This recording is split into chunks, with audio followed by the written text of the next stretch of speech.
पिछली वीडियो में दिखाया गया था कि शू हाई स्कूल नहीं जाना चाहता था, इसलिए वो शिन के घर रहने के लिए आया। तो उसके पेरेंट्स उसे लेने के लिए आए, जिस वजह से उसने खुद को रूम में लॉक कर दिया।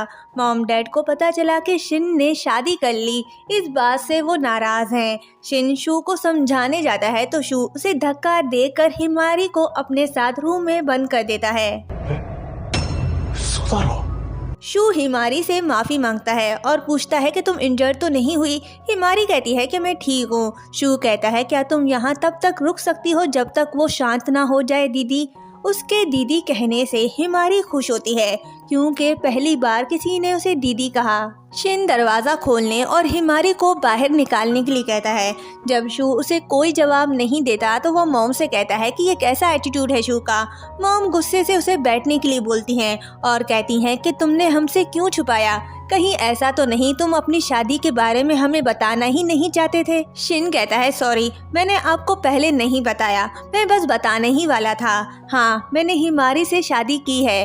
मॉम कहती है लेकिन तुमने तो कहा था तुम कभी शादी नहीं करोगे। फिर शिन मॉम डैड को नेट कॉन्ट्रैक्ट के बारे में बताता है। हिमारी भी शू को सब बता देती है। शू कहता है तो अच्छा ये वजह है, वरना वो कभी शादी नहीं करता, वो प्यार में ज्यादा दिलचस्पी नहीं लेता। मॉम शिन से कहती है कि तुम्हें क्या लगा हम तुम्हें इस बात की इजाजत देंगे। तुम जानते हो हमारी फैमिली का क्या ऑक्यूपेशन है, डॉक्टर, लॉयर, बैंक क्लर्क, लेकिन ये निट को हम अलाउ नहीं करेंगे। शिन कहता है कुछ भी हो, मैं हिमारी से शादी करके रहूंगा। मॉम डैड का रिएक्शन देखकर शिन सोचता है मैं हमेशा अपनी फैमिली में खुद से नफरत करता था। वो शू और हिमारी को देखने के लिए जाता है तो डैड कहता है थोड़ा शांत हो जाओ, अगर हम वेट करेंगे तो वो खुद ही बाहर आ जाएगा। शिन कहता है आप इतने यकीन से कैसे कह सकते हो। डैड कहता है मैं जानता हूँ अपने बच्चों को। शिन कहता है आप हमारे बारे में जानते ही क्या हो, मैं नहीं चाहता आप ऐसे दिखाओ जैसे कि आप हमें समझते हो। हिमारी शू से बातें करते करते सो जाती है। शू उस पर जैकेट ओढ़कर उसे देख रहा होता है। मॉम शू का गुस्सा ठंडा करने के लिए उसका फेवरेट चिकन रोस्ट बना रही होती है। शिन पूछता है वो ऐसा क्यों कर रहा है, वो स्कूल में तो अच्छा था। मॉम कहती है वो पुरानी बातें हैं, अब वो बिगड़ गया है। मैंने उससे फ्यूचर के बारे में बात की तो वो घर छोड़कर भाग आया। शिन कहता है तो आपने उससे कुछ ऐसा कहा होगा जिससे वो नाराज है। मॉम चुप हो जाती है। शिन बाहर जाता है और अपने डैड को देख रहा होता है। शिन अपने डैड जैसा नहीं बनना चाहता, इसलिए वो शादी नहीं करना चाहता था। शिन के मॉम डैड हमेशा बिजी रहते थे, उसे एक भी हैप्पी मोमेंट याद नहीं उसकी फैमिली का। उसके डैड कभी भी उनके साथ टाइम स्पेंड नहीं करता था, इसलिए वो डैड को पसंद नहीं करता। हिमारी उठती है तो देखती है कि शू सोया हुआ है और उसके ऊपर जैकेट ओढ़ा हुआ है। हिमारी जैकेट उस पर ओढ़कर रूम से बाहर जाती है। शिन उसे देखकर खुश होता है और पूछता है कि वो ठीक तो है। हिमारी कहती है मैं ठीक हूँ। शिन उसे सॉरी कहता है और बताता है कि शू पहले ऐसा कभी नहीं था। हिमारी पूछती है कि तुम्हारे पेरेंट्स कहाँ हैं। शिन बताता है कि वो मार्केट गए हैं शॉपिंग के लिए। फिर कहता है कि मैं उन्हें जल्द ही घर भेज दूंगा, मेरी उनके साथ बनती नहीं। मेरे डैड बहुत कम बात करते हैं और मेरा भाई क्या सोचता है ये मैं भी नहीं जानता।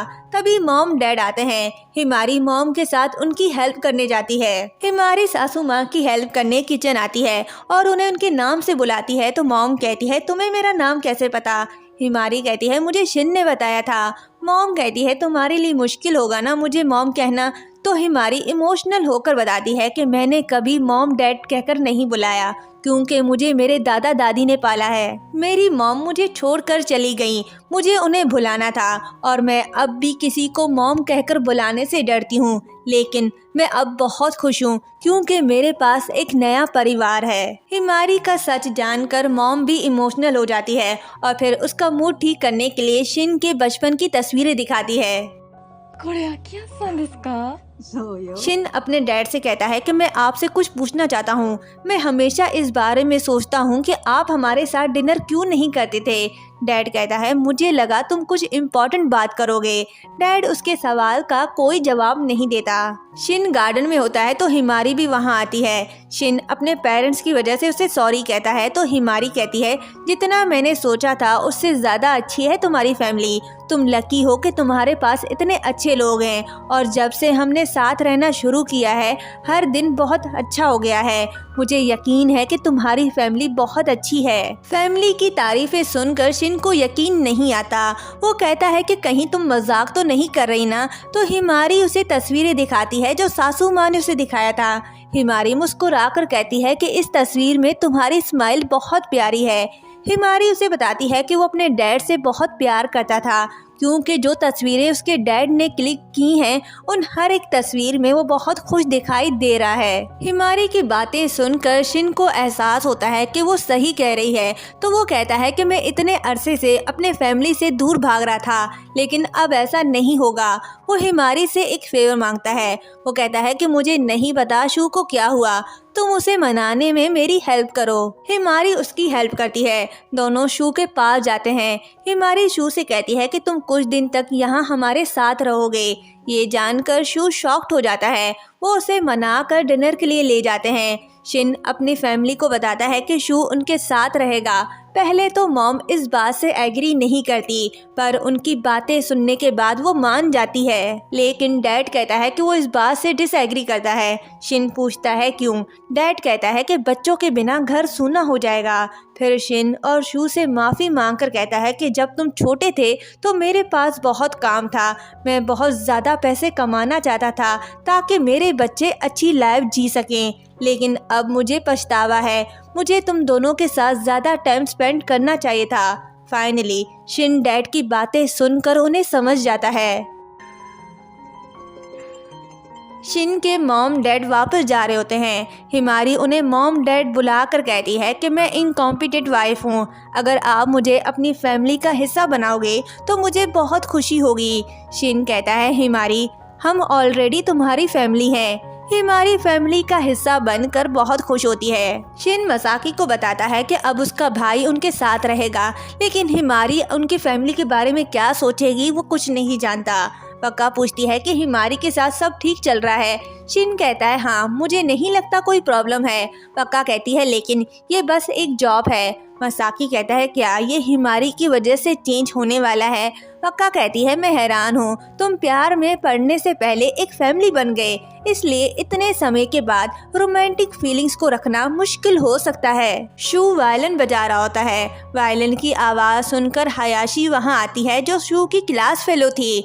शिन जब घर आता है तो दोनों को बातें करते देखता है।